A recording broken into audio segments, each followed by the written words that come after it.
Matagal ko tong inaral, ilang taon din akong nakinig. Gusto kong maging kaani sa Iglesia ni Cristo. I ended up with only one religion on my list, and that is Iglesia ni Cristo. Pagtawag, A Convert Story.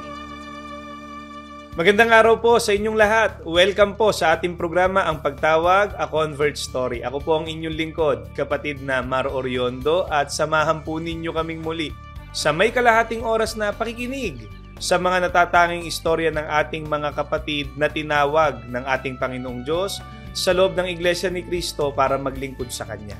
Para po sa mga kababayan nating nakasubaybay ngayong araw, welcome na welcome po kayo sa programang ito ng Iglesia ni Cristo. At para po kilalanin ang makakasama natin, ay pakinggan at panoorin po natin ito.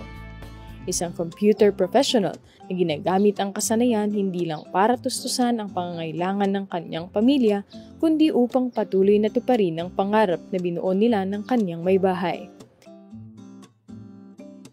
Pero higit sa mga ito, pinakinabangan niya ang kanyang propesyon para tuklasin ang katotohanan at gawing lalong makabuluhan ang kanyang buhay. Kilalanin si kapatid na JP Coronacion mula sa lokal ng Lumban, Distrito Eclesiastiko ng Santa Cruz, Laguna, at alamin ang kanyang istorya ng pagtawag. Here in the Church of Christ, come with me. Ang makakasama po natin ngayon ay isang web at system developer na si kapatid na JP Coronacion mula po sa lokal ng Lumban, distrito ng Santa Cruz, Laguna. I-welcome po natin ang ating kapatid. Magandang araw po, kapatid na JP. Magandang araw po, Kamar, at magandang araw din po sa inyong mga nanonood po ng programang ito. Kumusta po kayo? Okay naman po. Sa ngayon po ay dito po ako sa Laguna, kasama po ang aking buong sambahayan. Sige po, baka po pwedeng maipakilala ninyo ang inyong pamilya at batiin nyo na rin po. Binabati ko po ang aking may bahay, si kapatid na Chrissy, at ang aking po mga anak, si Sofia at si Sean Caleb. Binabati ko rin po ang destinado ng aming lokal, si Reynaldo Castillon, at ang tagapangisiwa po ng aming distrito, si kapatid na Israeli Gatchalian. Maraming salamat po, kapatid na JP.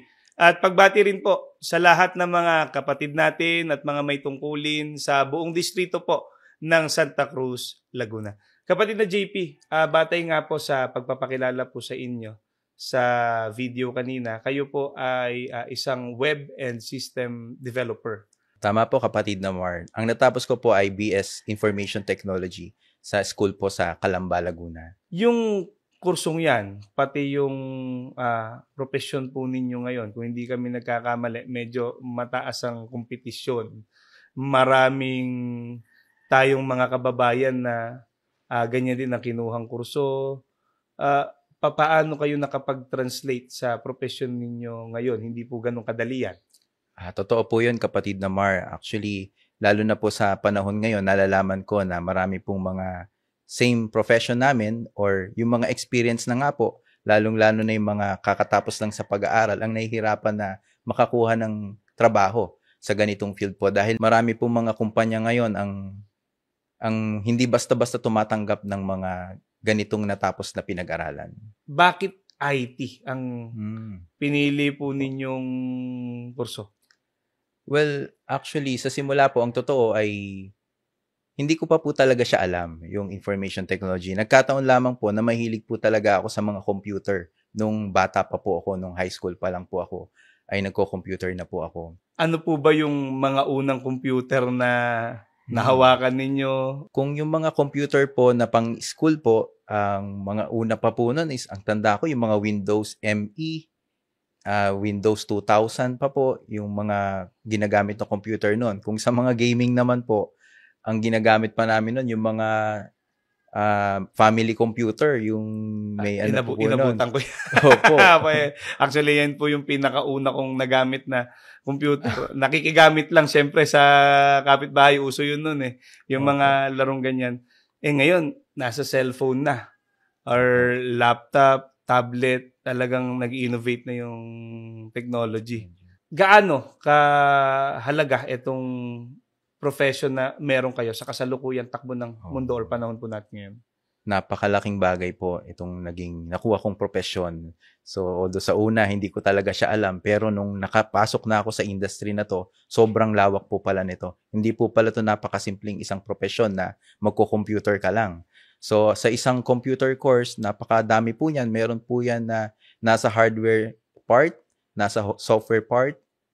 Meron din po sa people management or yung mga project managers. So, maaring, on my case, napasok po ako sa software development. So, doon po ako nagsimula na mag-develop po ng mga systems or mga websites po ng mga companies. At hindi siya ganun kadali, ha? Matrabaho po yan, mabusisi yan, kapatid na JP. Sobra po.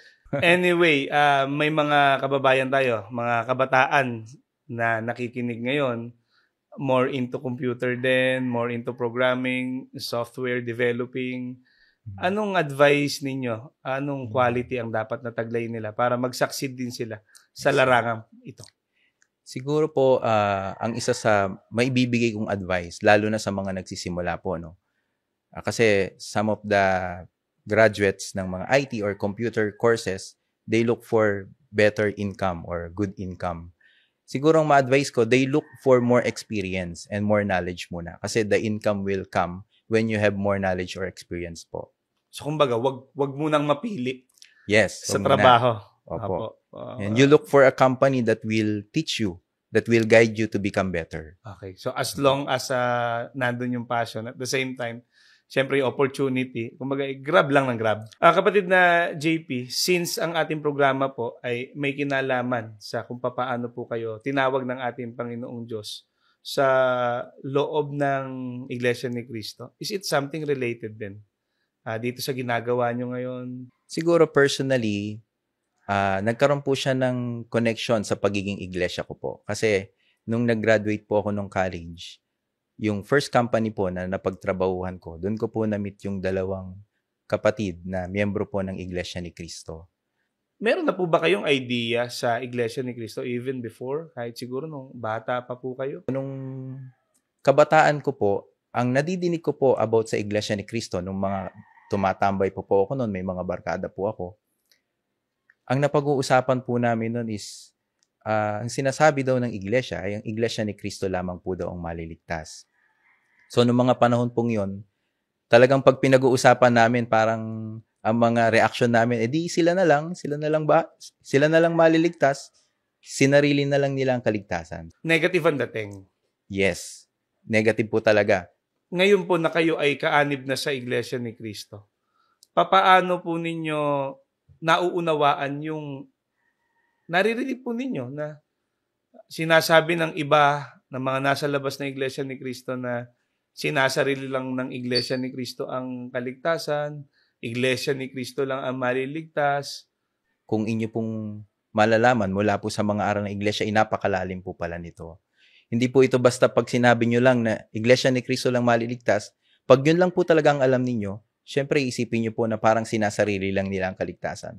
Pero ngayon po na nag-aral po ako ng mga salita ng Diyos mula sa Iglesia ni Cristo, mas naunawaan ko po na hindi po ito ganong kababaw. Meron po talaga itong basihan mula sa Biblia kung bakit po nababanggit na Iglesia ni Cristo lamang po maliligtas. At kailanman po, kapatid na JP, hindi po sinarili na mga kaanib sa Iglesia ni Cristo ang kaligtasan. Kaya nga, wala po tayong tigil sa pagbabahagi.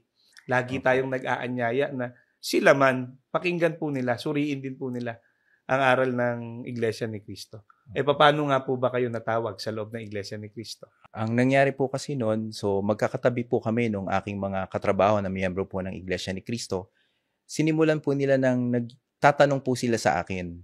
So, isa po sa naalala kong itinanong nila sa akin noon, bakit kayo lumuluhod sa mga rebulto, sa mga imahe? So, hindi ba pagsamba yun? Bakit kayo nag-aalay ng mga bulaklak? Nagbubukas kayo ng mga kandila? So, noong mga time na yon, aaminin ko po na hindi pa po ganun kalawak ang kaalaman ko about sa Biblia. So, medyo tahimik po ako noong mga panahon na yon. Pero syempre, sa akin po, kailangan kong malaman ang tungkol doon para masagot ko po yung mga kumakausap sa akin na miyembro ng iglesia. Papaano po ninyo pinrocess yung mga narinig po ninyo? To be honest, it's the first time na meron pong kumausap sa akin about doon na again sa aral po ng Catholic. So, nagkaroon po ako ng questions, no, bakit nga ba? Kasi, kailangan ko malaman para may maisagot ako doon sa mga nakakausap ko. Kahit yung mga aral po ng about sa nag-iisang Diyos, ang ating Panginoong Jesucristo, yan po yung mga matitinding aral na masasabi ko sa aking sarili na talagang nagbigay ng kaisipan sa akin na kailangan kong alamin to kasi napaka-importanting bagay nito eh. About sa Diyos po ito eh. Kasi alam naman po natin ang aral po ng Iglesia Katolika ay ang Diyos po ay iisa pero meron pong 3 persona. Pero nung nadinig ko po yung shinare po sa akin ng mga kapatid sa Iglesia ni Cristo na ang Diyos po ay isa lamang at ito po ay ang Ama. Ang Panginoong Jesucristo ay tao po at ang Espiritu Santo ay hindi po Diyos. And Kaya wala yung binabanggit na may kapersona ang Diyos. yun po. Walang Diyos Anak, wala rin pong Diyos Espiritu Santo. Yun po ang hinanap ko po noon. Kasi nung panahon lang po yun, big deal po sa akin yun. Yun po yung kagandahan sa akin kasi nung nadinig ko po yung ganong shinare nila, na parang hindi po matahimik yung isip ko na bakit nga ba ganon? About Diyos to eh. Parang hindi siya simpleng bagay na dapat hayaan mo lang na ganon na lang. Kumbaga, bakit hindi ko alam to? Yes. Parang ganun po. Nagkaroon po ako ng mga pagsasaliksik noon. So bilang isang computer professional, so nakagraduate na rin po kasi ako nung time na yon, nagsaliksik po ako sa internet about po sa mga aral ng Biblia. So hindi lang po basta saliksik ang ginawa ko. Meron din po akong mga kinausap na mga ibang relihiyon tungkol po dyan. Medyo, masasabi ko rin po na medyo malalim po yung ginawa kong pagre-research noon. And may mga pagkakataon po na nakikipag-usap po ko kahit sa mga, sabihin na natin, debatista po ng ibang mga relihiyon. May mga grupo po silang tinatawag ng mga panahon na yun eh. And isa po ako sa mga kumakausap noon.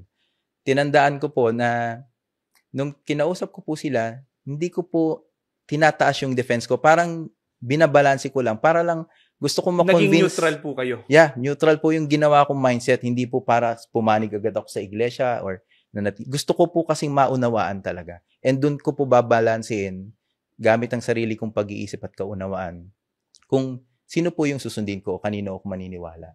And doon po nabuo yung talagang malalim na pagkaunawa na masasabi ko na hindi po talaga maitutumba ang mga aral ng Iglesia ni Cristo. Papaano po kayo nagsimula na pumasok sa Iglesia ni Cristo? O yung sinasabi natin na nasa proseso na kayo ng pag-anib sa Iglesia ni Cristo? Nung kinakausap po ako ng mga ka-work ko, so una, kwento-kwento lang po. Ang shinare po sa akin nung lalaki na ka-work ko is, bakit hindi mo subukan makinig ng doktrina? Wala naman mawawala. Magpa-doktrina ka lang. Kung matapos mo mapakinggan ng doktrina, pwede ka naman mag-decide na wag tumuloy. So wala naman po akong nakitang mali doon. Yung pagdodoktrina po na binabanggit ninyo, yan yung pakikinig sa mga aral ng ating Panginoong Diyos na sinasampalatayanan sa loob ng Iglesia ni Cristo. Ituturo po ang mga aral ng ating Panginoong Diyos mula po mismo sa Biblia. Tama po, Kamar. Ayun, may mga tanong po ako tuwing nagle-lessons po. Habang tumatagal po akong nakakapakinig po ng aral ng Iglesia, mas lalo pong dumadami yung kaalaman ko about sa Iglesia ni Cristo. So mas lalong lumalawak na, oo nga, bakit nga ba kami kumakain ng dugo? So tulad po, isa po kasi sa lesson yon na tinuro sa amin. Bakit nga ba kami nag-aantanda? Yung sign of the cross. Opo. Bakit nga ba may mga pinagbabawal sa mga pare, yung pag-aasawa, yung pagkain ng lamangkati. Nung nadidinig ko po yun, hindi lang po basta nakinig po ako. Kadalasan po, naggumagawa po ako ng further research po about dun sa lessons. Syempre, meron naman po ako makikita na ipagtatanggol po yung mga aral na yun. Example po, naalala ko po ay about sa leksyon, about sa ating Panginoong Jesucristo, na ang ating Panginoong Jesus ay Diyos po sa ibang relihiyon at sa Iglesia ni Cristo po ay tao. Meron po silang ginagamit na mga talata nun na para patunayan na Diyos po ang ating Panginoong Jesus. And syempre, meron din po akong nakuhang talata mula sa nagdoktrina sa akin na bakit po hindi Diyos ang ating Panginoong Jesus. So, binabalansi ko po yun. And kung akin pong pag-iisipan pa, tulad po nung isang talata na senior po sa akin nung nakausap ko, binanggit po niya yung Juan na ako at ang Ama ay iisa. Opo. So, yun po yung ginagamit nilang patunay noon na ang Panginoong Hesus at ang Ama ay isang Diyos. Pero bakit hindi mo basahin yung buong konteksto? Bakit sinabi ng ating Panginoong Hesus na ako at ang Ama ay isa? So binasa ko po yung buong konteksto na nasusulat po pala doon na ang Ama ay nangangalaga po sa mga tupa tulad po ng ating Panginoong Jesucristo na nangangalaga sa tupa. Iisa po sila sa pangangalaga. Opo. Sa tupa, sa kawan, o sa mga lingkod ng ating Panginoong Jesucristo at ng ating Panginoong Diyos. Tama po kapatid na Mar. Kaya po, doon mo makikita yung tamang kaunawaan eh. Kasi parang hindi naman po siya mahirap unawain eh. Na pag binasa niyo po yung isang maikling salita na binanggit ng Panginoong Hesus, ako at ang Ama ay isa, ang dami na pong maaaring maging kahulugan yan eh. Doon sa isang salita lang. Pero sila po ginawan po nila ng sarili nilang kahulugan na ako at ang Ama ay isang Diyos. Tama. Pero wala naman pong sinabing isang Diyos. Hindi lang po yun, marami pong talata, kapatid na Mar. Ang totoo po, kapatid na JP, ano po? Kapag ka pinag-aralan pong mabuti at inunawa yung mga talatang sinasabi nila na yun daw po ang nagpapatunay na Diyos ang ating Panginoong Jesucristo, kung bibigyan lang po ng pagkakataon ng mga kababayan natin na suriin din ang mga talatang yon, ang mga aral na yon, sa pamamagitan po ng pakikinig sa mga aral ng ating Panginoong Diyos na itinuturo sa loob ng Iglesia ni Cristo, yung mga talata po na yon ang nagpapatunay pa na hindi Diyos ang ating Panginoong Jesucristo, kundi siya ay tao. Opo. Siya ay isinugo ng ating Panginoong Diyos.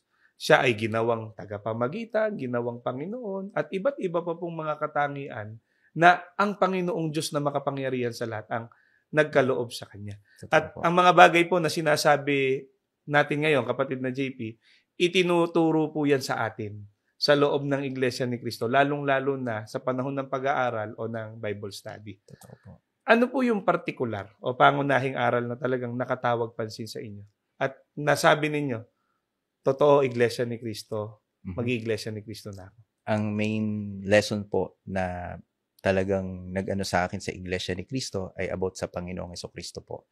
Hindi lang po sa talatang yan kasi yung binanggit ko pong talata ay isa lamang po yan sa ginamit po ng mga nakakausap ko na patunay na Diyos ang ating Panginoong Jesucristo. Pero nung nasuri ko po yung mga doktrina po na tinuro po sa akin, yung mga lessons po na nag-aral po ako ng mga aral sa Iglesia ni Cristo, ang dami pong talata na nagpapatunay po na ang ating Panginoong Jesucristo ay hindi po Diyos. Ang kagandaan po nun, total, ang tinuro po sa atin na ang Biblia po ay dapat nag-harmonize po yung mga talatang yan. Hindi po sila hindi yan nagsasalkaan. Batay na rin po sa Biblia, magkakawangis ang mga salita ng Diyos. Yun po yung malaking bagay na talagang naano sa kalooban ko. Kasi mula pa po sa lumang tipan ng Biblia po, mababasa na po ron ang binanggit po ng ating Panginoong Diyos na ako lamang ang nag-iisang Diyos at wala ng iba. At binanggit din po yan ng mga propeta po na ang Ama lamang po ang nag-iisang tunay na Diyos. At sa bagong tipan po, ganun din po ang mga banggit po ng mga apostol. Tulad po sa unang Korinto 8:6. Ang Ama lamang po ang nag-iisang Diyos na lumikha ng lahat ng bagay. At lalong-lalo na po nung binanggit po ng ating Panginoong Jesucristo na nung nanalangin po siya sa Ama sa Juan 17:3, na binanggit po niya doon na Ama, ang makilala kanila ang nag-iisang tunay na Diyos. So, doon pa lamang po, kitang-kita na po natin na yun pong mga aral po na tinuro po sa iglesia na ang Ama lamang po ang nag-iisang tunay na Diyos ay katulad po ng itinuro ng ating Panginoong Hesus, ng mga apostol, ng mga propeta at ng ating Panginoong Diyos po mismo. At yan din po mismo ang itinuro ng kapatid na Felix Y. Manalo, ang kinikilalang sugo ng Diyos sa mga huling araw ng mga kaanib sa Iglesia ni Cristo na mayroon din pong patotoo na mula po sa Biblia. Apo. Kapatid na JP, mula po doon sa aral na natutuhan ninyo, mula sa ginawa ninyong pagsusuri, nagpasya na po ba kayo na tuloy-tuloy aanib na kayo sa Iglesia ni Cristo? Wala pong kahit na anong kaisipan na itigil. Talagang 100% po itutuloy ko po talaga dahil ang naging dahilan po talaga ng pag-anib ko sa iglesia ay yung mga aral po na napakinggan ko po. Maraming salamat po. Pero pansamantala po muna nating puputulin itong ating pag-uusap. Bigyan lang natin ng daan ang ilang mga paalala. Huwag po muna kayong aalis. Magbabalik po ang pagtawag. Pagkalipas lang po ng ilang paalala. Nagbabalik po ang pagtawag, A Convert Story, at ang kasama po natin ngayon ay si kapatid na JP Coronacion mula po sa lokal ng Lumban, distrito ng Santa Cruz, Laguna. Si kapatid na JP po ay isang web and system developer o isang computer professional na ginamit po ang kanyang profesyon para lalong suriin at tiyakin na ang relihiyon o iglesyang nais niyang pasukin, yan po ay ang Iglesia ni Cristo, ay tunay ang aral. Dalisay ang aral na itinuturo at siyang makapagtuturo sa kanya hindi lang ng tunay na Diyos, kundi maging ng kung papaano ang tao magtatamo ng kaligtasan. Magandang araw po, kapatid na JP. Magandang araw po, kapatid na Mar. Isa sa pinakamahirap na desisyon na gagawin ng tao, yung pagpapalit ng relihiyon. Kasi marami kang iiwan eh. Okay. Iiwan mo yung mga bagay na kinasanayan mo na, dati mo nang ginagawa, at gagawin mo naman yung mga bagay na alam mong tama sapagkat yun ay ayon sa kalooban o utos ng ating Panginoong Diyos na nakasulat sa Biblia. Sa inyo po, papaano nabago ng Iglesia ni Cristo ang buhay ninyo?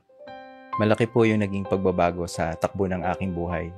So simula po nung ako'y naanib sa Iglesia ni Cristo, nagkaroon na po ako ng basihan or guidance po kung paano ko po dapat patakbuhin or gawin yung aking buhay at pamumuhay po. So dati po, naalala ko po nung mga unang panahon, mahilig po akong tumambay, marami po akong mga barkada. Hindi lang po basta tambay, may mga pagkakataon po na dati pong tambay inom, naninigarilyo. Naalala ko po na nung mga panahon ay nagbabanda rin po ako noon. So as in, halos araw-araw po wala po ako sa bahay. Lagi po akong nasa labas, nakikipag-inuman or naggigig po sa bands. Pero nung ako po ay naanib sa Iglesia ni Cristo, nakita ko po na may mga mas importanteng bagay pa po pala na dapat gawin.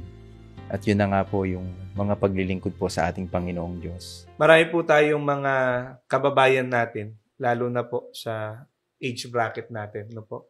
O kaya baka mas bata sa atin na, yun nga, nabanggit ninyo, baka nauubos ang oras sa pakikisalamuha sa kapwa na hindi naman masama. Pero kapag ka sobra, makaka-apekto na sa kung ano yung dapat nating unahin, kung ano yung dapat nating gawin. At yung iba nga, ay ang ginagawa na po, labag na sa kalooban ng ating Panginoong Diyos. Yung iba naman, nabubuhos po yung oras nila sa paghahanap buhay o pag-aaral na wala nang panahon sa paglilingkod sa ating Panginoong Diyos. Para sa kanila, yung ganito, pagre-relihiyon, may termino pa sila, iglesia, hindi mahalaga, kundi sayang lang ng oras. Sa katulad po ninyo na naliwanagan at talagang sinuri ang mga aral at kalooban ng ating Panginoong Diyos. Ano po ang napatunayan ninyo? Isa po sa mga aral na itinuro po sa Iglesia ni Cristo, ang dahilan po ng ating pagkakalalang ng ating Panginoong Diyos ay ang paglingkuran at sambahin po siya. So, once na maunawaan niyo po yun ng lubos mula po sa inyong puso, malalaman niyo po na yun po ang dapat i-priority ng isang tao sapagkat yun po ang dahilan ng pagkalalang sa atin ng Panginoong Diyos. Kahit po gaano po tayo kabisi, kung ano man po ang ating mga ginagawa, dapat po magawan po natin ng paraan na hindi po natin mapabayaan ang mga paglilingkod natin sa ating Panginoong Diyos. Kapatid na JP, totoo po yun, ano po? Hindi naman tayo kailanman binabawalan na halimbawa ay asikasuhin natin yung mga bagay na kailangan natin sa daigdig na ito. Kung nag-aaral, mag-aral. Kung naghahanap buhay, maghanap buhay. Hindi rin po masama ang yumaman, magkaroon ng mga material na bagay sa daigdig na ito. Lalo't kailangan din naman natin yan para sa pang-araw-araw natin pamumuhay sa daigdig. Lalo't hindi rin naman tayo gumagawa ng bagay na labag sa kalooban ng ating Panginoong Diyos o ng bagay na makakaapekto sa kapwa natin, makasasama sa kapwa natin. Kumbaga yung termino nila makakaapak ka ng iba para lang gawin yung bagay na yon. Lamang, kung nang dahil po sa mga bagay na yan, yung binabanggit ninyo, hindi mo na magawang paglingkuran yung nagbigay ng buhay sa'yo, hindi mo na magawa yung pangunahin o katutubong pananagutan mo kung bakit ka nilalang ng ating Panginoong Diyos na tao. Yung maglingkod at sumamba sa ating Panginoong Diyos, mawawalan po ng kabuluhan ng lahat. Tama po kami. Mawawalan po ng saysay ang lahat. Na kaya po tayo nabubuhay sa daigdig na ito. Kaya po tayo binigyan ng buhay. Kaya po tayo binigyan ng pag-iisip ng ating Panginoong Diyos. Para gugulin ang ating lakas. Gugulin ang ating buhay sa pagkilala. Sa paglilingkod sa Kanya. At magagawa po natin ang marapat na pagkilala at paglilingkod sa ating Panginoong Diyos kung una per se, kilala natin kung sino yung paglilingkuran natin. Tama po. Kung tunay ang Diyos na kinikilala at sinasamba po natin. At saan po ninyo yun natagpuan, kapatid na JP?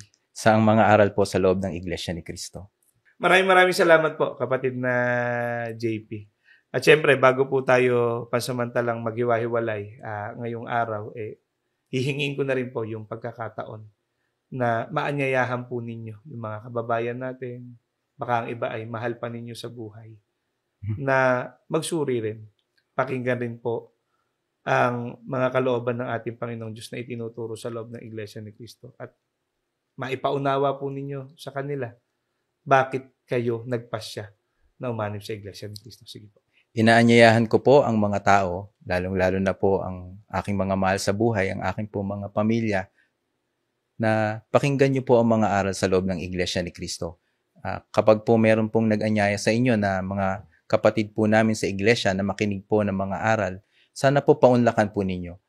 May mga pagkakataon po na akala ninyo pagka inaanyayahan po namin kayo ay parang maaring simpleng bagay lang po ito sa amin. Pero sa totoo po, kung malalaman niyo po ang kalooban ng bawat isa sa amin, lalong-lalo na po ako at ang aking pong pamilya, pag inaanyayahan po namin ng mga taong malalapit sa amin, napakalaking bagay, napakabigat na bagay po nun sa amin. Sapagkat alam po namin na ito pong pinasok namin na relihiyon, na Iglesia ni Cristo, dito nyo po makikita yung mga tunay na aral po ng ating Panginoong Diyos. Na sana pagka dumating pong pagkakataon na paunlakan nyo po at makinig po kayo ng mga aral, buksan nyo po ang inyong isipan. Subukan nyo lamang pong intindihin. At sana po ay magkaroon din po ng kaliwanagan ng inyong kaisipan na maunawaan nyo po ang mga tunay na aral ng Diyos sa loob ng Iglesia ni Cristo. Maraming salamat po, kapatid na JP.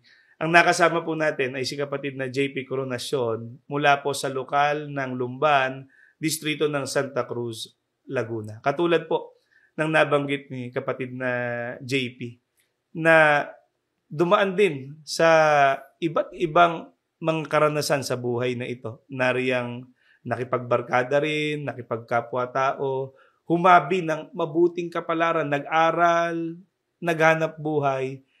Pero salamat ng marami sa ating Panginoong Diyos sapagkat tinawag siya sa tunay na paglilingkod at sinasampalatayanan niya, malinaw sa kanya, na nagagawa niya kung ano ang mabuti sapagkat nailalaan niya ang malaking bahagi ng kanyang buhay, ng kanyang lakas sa tunay na pagkilala at pagsamba sa ating Panginoong Diyos. At bago po tayo pasamantalang maghiwa-hiwalay ay binabati lang po natin lahat ng mga nakasama natin sa programang ito sa INC Radio at sa INC TV. Gayon din, binabati po natin ang SEBC President and CEO, ang kapatid na Angelo Eranio V. Manalo. Higit po sa lahat na binabati at pinasasalamatan natin ang kapatid na Eduardo V. Manalo, ang ating tagapamahalang pangkalahatan. Maraming salamat po. May mga ganitong programa kung saan ay naibabahagi natin ang mga natatanging istorya ng ating mga kapatid na tinawag ng ating Panginoong Diyos upang maglingkod sa Kanya. Hanggang sa muli po, lagi po ninyo kaming samahan dito po sa programang Ang Pagtawag tuwing Sabado sa INC Radio at sa INC TV. Maraming salamat po.